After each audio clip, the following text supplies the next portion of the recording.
Assalamualaikum warahmatullahi wabarakatuh. Kami dari kelompok 3 yang beranggotakan saya Afifa Isna Yulfia NIM 2061010.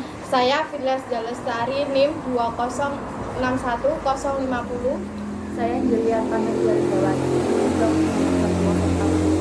Saya Mei Noviana Dewi NIM 2061002. Dan saya Rizka Wayulistari NIM 2061049 yang akan mempresentasikan hasil kerja kami PPT dengan berjudul Membangun Fundamental Ekonomi yang Kuat.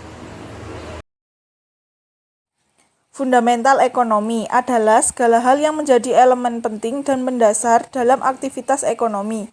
Beberapa hal tersebut antara lain pertumbuhan ekonomi, inflasi, defisit anggaran berjalan, dan lain-lain. Perkembangan fiskal dan moneter Indonesia. 1. Perkembangan fiskal. Kebijakan fiskal tahun anggaran 1999 sampai dengan 2000 diarahkan pada 4 sasaran utama, yaitu laporan Bank Indonesia tahun 1999. 1.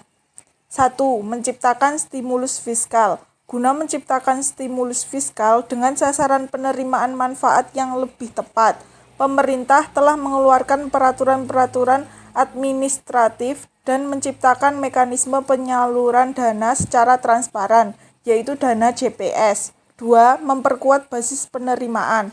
Upaya memperkuat basis penerimaan ditempuh melalui perbaikan administrasi dan struktur pajak, ekstensifikasi penerimaan pajak dan bukan pajak, seperti penjualan saham BUMN dan penjualan aset BPPN.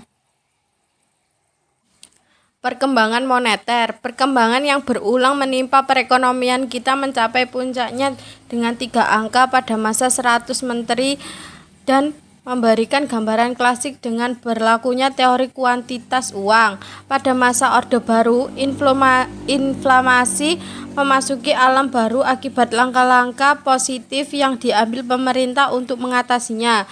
Defisit APBN yang dulunya merupakan sumber utama kenaikan uang dalam peredaran dapat dialihkan menjadi surplus, walaupun anggaran domestik dari APBN merupakan arus inflasioner yang besar. Kebijakan fiskal dan moneter untuk menjaga kestabilan ekonomi. Kebijakan fiskal dibuat oleh pemerintah dan Dewan Perwakilan Rakyat atau DPR dengan mengubah besaran penetapan pajak kepada wajib pajak. Pelaksanaannya wajib dipatuhi seluruh wajib pajak. Pemungutan dan pengawasannya dilakukan aparat pemerintah. Hal ini untuk mencapai kestabilan ekonomi yang lebih baik dan pembangunan ekonomi sesuai rencana pembangunan yang sudah ditetapkan pemerintah. Kebijakan fiskal adalah selalu berubah dari tahun ke tahun menyesuaikan keadaan ekonomi dan rencana pembangunan yang saat itu tengah dilakukan pemerintah.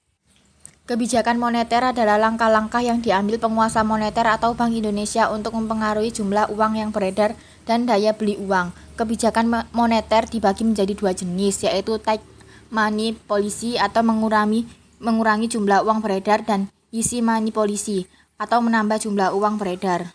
Faktor yang mempengaruhi defisit neraca perdagangan dan neraca pembayaran Indonesia. 1. Faktor penyebab terjadinya defisit neraca pembayaran.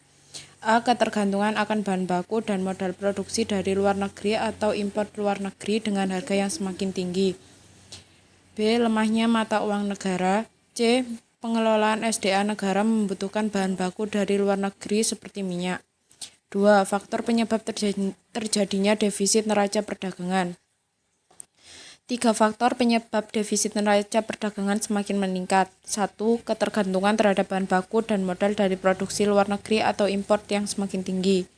2. Pelemahan nilai rupiah. Apabila banyak impor di saat rupiah melemah, maka harga yang dibeli pun semakin menjadi mahal.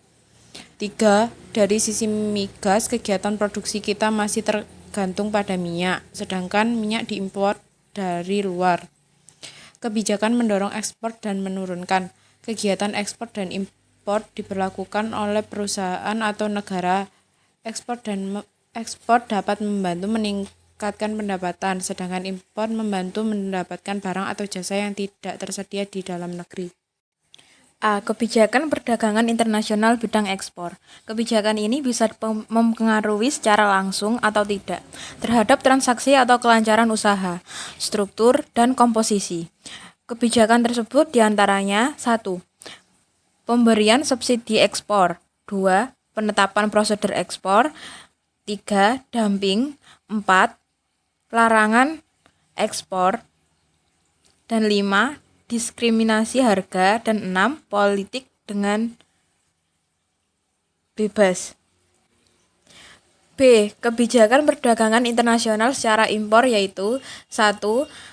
Pemberlakuan kuota. 2. Pemberian subsidi. 3. Larangan impor. Dan 4. Tarif. Sekian presentasi dari kelompok kami. Apabila ada salah kata, mohon maaf sebesar-besarnya. Kami akhiri. Wassalamualaikum warahmatullahi wabarakatuh.